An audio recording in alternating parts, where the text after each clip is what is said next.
قرآن مجید فرقان حمید میں ارشاد فرماتا ہے قل لا اسألکم علیہ اجرا الا المودۃ فی القربى، کہ اے محبوب آپ فرما دیجئے کہ میں تم سے کوئی بھی اجرت طلب نہیں کرتا، لیکن ایک بات کا حکم ضرور دیتا ہوں الا المودۃ فی القربى، تم نے میرے قرابت داروں سے، میرے گھر والوں سے محبت کرنی ہے، تم نے عقیدت کا اظہار کرنا ہے۔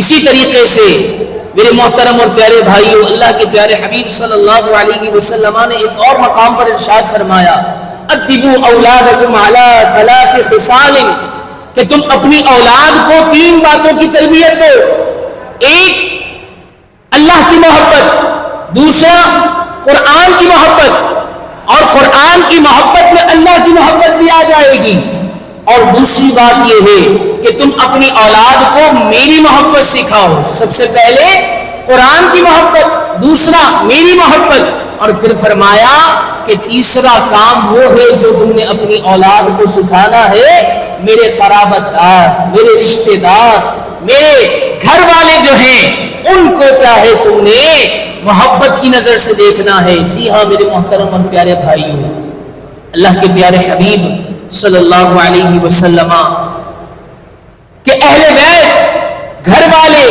کی جو محبت قرآن کی آیت سے ثابت ہے، مفسرین کرام فرماتے ہیں اہل بیت اطہار سے مراد کون ہے؟ اہل بیت اطہار سے مراد کون ہے؟ تو مفسرین نے فرمایا اہل بیت اطہار سے مراد ہے حضرت سیدنا علی المرتضیٰ شیر خدا کرم اللہ تعالی وجہہ الکریم۔ پھر فرمایا اہل بیت اطہار سے مراد ماں فاطمہ الزہرا سلام اللہ علیہا کی ذات ہے۔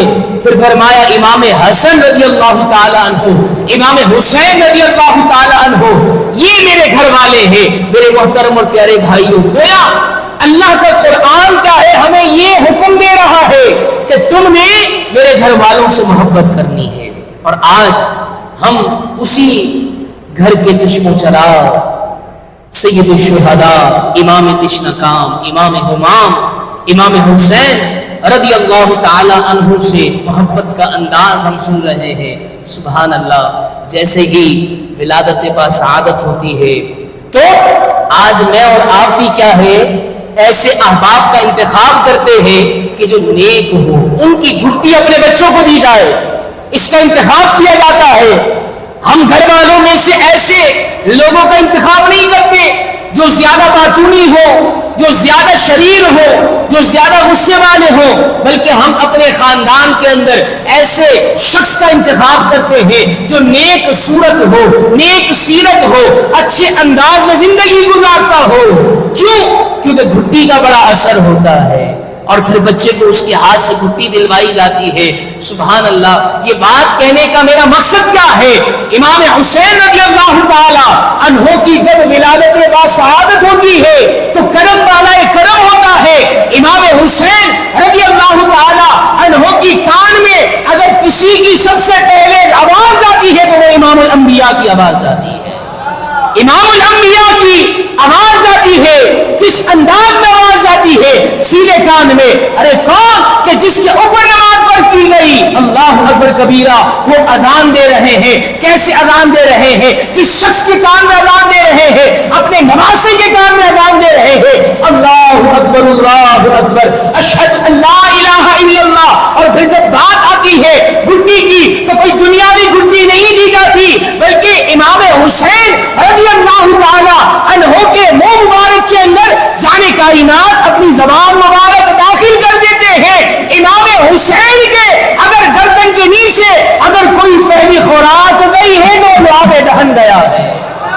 امام حسین رضی اللہ تعالی عنہ کے جو پہلی خوراک وہ نبی پاک صلی اللہ تعالی علیہ وسلم کا لعاب ہے، وہ لعاب جو میرا اور آپ کا نہیں بلکہ میرا اور آپ کا ہو تو لوگ گھن کریں، لوگ کیا ہے اس سے دور بھاگے، لیکن سبحان اللہ یہ وہ لعاب دہن ہے اگر ابو بکر صدیق کی ایڑیوں پر لگا دیا جائے نا تو زہر وہ سانپ کا دور ہو جاتا ہے۔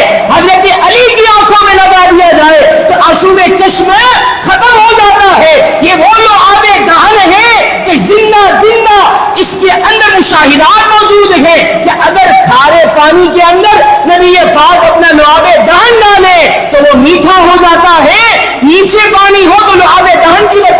پانے اوپر آ جاتا ہے۔ یہ وہ لعاب دہن ہے جو سب سے پہلی خوراک بنتی ہے، اور پھر حضرت سیدنا امام حسین رضی اللہ تعالی عنہ سے اس قدر سرکار محبت فرمایا کرتے ہیں۔ سبحان اللہ سبحان اللہ۔ آج ہے نا، آج امام اگر سجدہ طویل کر دے، امام اگر رکوع طویل کر دے تو پیچھے سے آوازیں آنا شروع ہو جاتی ہے۔ آج تو امام صاحب لگتا ہے سو گئے تھے، آج تو امام صاحب لگتا ہے کسی اور ہی طرف چلے گئے تھے۔ لیکن سبحان اللہ، ایک وہ سجدہ بھی تھا کہ جب امام الانبیاء سجدے میں جاتے، جی ہاں جانے کائنات سجدے میں جاتے، امام حسین رضی اللہ تعالی عنہ کی ذات مبارکہ جب امام حسین سرکار کے کندھوں پر کیا ہے سوار ہو جاتے، نبی پاک صلی اللہ تعالی علیہ وسلم اپنی تسبیحات کو طویل فرما دیتے۔ سبحان ربی الاعلی، سبحان ربی الاعلی، سبحان ربی الاعلی۔ یہاں تک کتابوں میں لکھا ہے کہ 70 مرتبہ جانے کائنات تسبیحات پڑھتے رہتے۔ کیوں پڑھتے؟ اس وجہ سے پڑھتے کہیں ایسا نہ ہو کہ جنتی نوجوانوں کے جو سردار ہیں ان کو تکلیف نہ پہنچے، کہیں تکلیف نہ پہنچ جائے، کیونکہ جب سجدے سے سر اٹھایا جائے گا تو نواسۂ رسول نیچے تشریف لے آئیں گے، کہیں ایسا نہ ہو کہ ان کو تکلیف پہنچے۔ اللہ اکبر کبیرہ۔ ایک مرتبہ کی بات ہے، نبی پاک صلی اللہ تعالی علیہ وسلم کے کاندھوں پر امام حسین کی بھی روایت ملتی ہے، امام حسن کی بھی روایت ملتی ہے۔ سبحان اللہ، پیارے آقا کے کندھوں پر کیا ہے نواسۂ رسول کیا ہے سوار ہوتے ہیں، اور پیارے آقا آج کل یہ گھر کا ہر ایک گھر کا یہ حصہ ہوتا ہے کہ گھر کے بوڑھے بوڑھی بھی کیا ہے بچوں کو اپنے انداز میں کھلا رہے ہوتے ہیں۔ وہاں پر بڑک پر نہیں دیکھا جاتا، بلکہ وہاں پر بچوں کے سامنے بچہ بن کر پیش آیا جاتا ہے۔ یہی محبت کی علامت ہے، یہی محبت کے تقاضے ہیں۔ اللہ اکبر کبیرہ۔ اب نواسۂ رسول کندھے پر سوار ہے، اور سواری کون ہے؟ اللہ اکبر کبیرہ، امام الانبیاء، امام الانبیاء صلی اللہ علیہ وسلم سوار ہے، کہیں سے جا رہے ہیں۔ ذرا سنیے گا، ایک صحابی رسول دیکھتے ہیں اور کہتے ہیں اللہ اکبر کبیرہ، کیا شان ہے امام حسین رضی اللہ تعالیٰ عنہ کی کہ دیکھو تو صحیح، دیکھو تو صحیح سواری کیسی اعلیٰ پائی ہے، سواری امام الانبیاء کی صورت میں ہے۔ اللہ اکبر کبیرہ۔ جب جانے کائنات کے کانوں میں یہ آواز جاتی ہے نا تو امام الانبیاء کہتے ہیں کہ اے صحابی رسول، تمہیں یہ تو نظر آ رہا ہے کہ سواری کیسی ہے، لیکن یہ بھی تو دیکھو سوار کتنا اعلیٰ ہے، یہ بھی تو دیکھو سوار کتنا اعلیٰ ہے۔ امام حسین رضی اللہ تعالی عنہ سے سرکار اس قدر محبت فرمایا کرتے تھے، اس قدر محبت فرمایا کرتے تھے۔ سبحان اللہ۔ حضرت سیدتنا عائشہ صدیقہ طیبہ طاہرہ، ذرا سماعت فرمائیے گا کہ کس قدر محبت کا انداز ہے۔ حضرت عائشہ صدیقہ رضی اللہ تعالی عنہا فرماتی ہیں کہ میں نے بارہا دیکھا میرے سر کے تاج جناب محمد مصطفیٰ